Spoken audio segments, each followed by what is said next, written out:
Hello friends, welcome to genius academy Adda. कैसे हैं आप सभी लोग? आशा करता हूं आप सभी लोग बहुत अच्छे होंगे, बेहतरीन, जिंदाबाद, जबरदस्त हों। उम्मीद करता हूं आप अपनी तैयारी बहुत अच्छी तरह से कर रहे होंगे।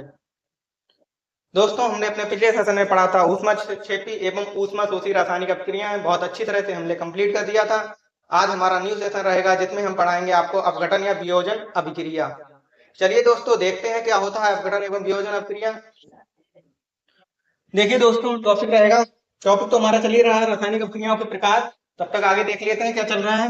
वियोजन अपघटन अभिक्रिया, यानी कि वियोजन या अपघटन अभिक्रिया क्या होता है, वियोजन क्या होता है, अपघटन दोनों एक ही होते हैं। वह रासायनिक अभिक्रिया जिसमें एकल अभिकारक टूट कर दो या दो से अधिक उत्पाद का निर्माण होता है, उसे वियोजन अपघटन अभिक्रिया कहते हैं। अतः यह तीन प्रकार की होती हैं। देखिएगा गाइस, दोस्तों, वियोजन अभिक्रियाएं जो होती हैं वो तीन प्रकार की होती हैं। पहला जो होगा वो हमारा होगा ऊष्मीय अपघटन, दूसरा होगा प्रकाशीय अपघटन, तीसरा होगा विद्युत अपघटन। बस यही तीन रिएक्शन को हमें बहुत अच्छी तरह से पढ़ना है। इसके अकॉर्डिंग और कुछ नहीं आएगा, बस जो आएगा बस यही है दोस्तों। वह देखिए, ऊष्मीय अपघटन वह रासायनिक अभिक्रिया है जिसमें अभिकारक को ऊष्मा प्रदान करने पर दो या दो से अधिक उत्पाद में अपघटित होता है, उसे ऊष्मीय अभिक्रिया कहते हैं, ऊष्मीय अपघटन अभिक्रिया कहते हैं।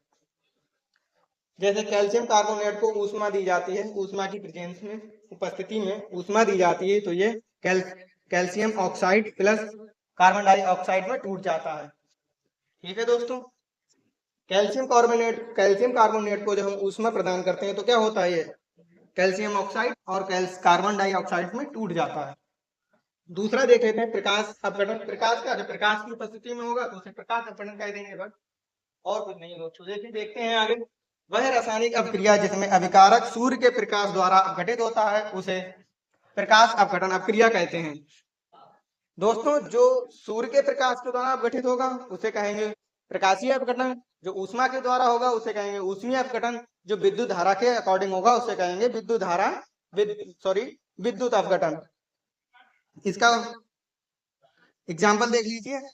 सिल्वर ब्रोमाइड, जब सूर्य की प्रेजेंस या सूर्य की उपस्थिति में सिल्वर यानी कि धूसर रंग, ये धूसर रंग होता है, सिल्वर ब्रोमाइड जो होता है धूसर रंग में, सिल्वर और प्लस क्लोरीन में टूट जाता है। ठीक है दोस्तों, ये क्लोरीन है Cl। देखिए, सिल्वर ब्रोमाइड जब सूर्य के प्रकाश की उपस्थिति में सिल्वर प्लस कैल्शियम में टूट जाता है।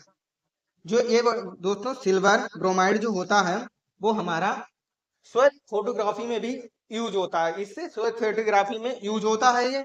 और ये इससे जो बनता है सिल्वर जो बनता है वो धूसर रंग होता है। ठीक है दोस्तों, देख लेते हैं विद्युत अपघटन। वह रासायनिक अभिक्रिया जिसमें विद्युत धारा प्रवाहित करने पर दो या दो से अधिक उत्पाद में अपघटित होता है, उसे विद्युत अपघटन कहते हैं। देखो दोस्तों, जैसे वाटर, ये जल ही है।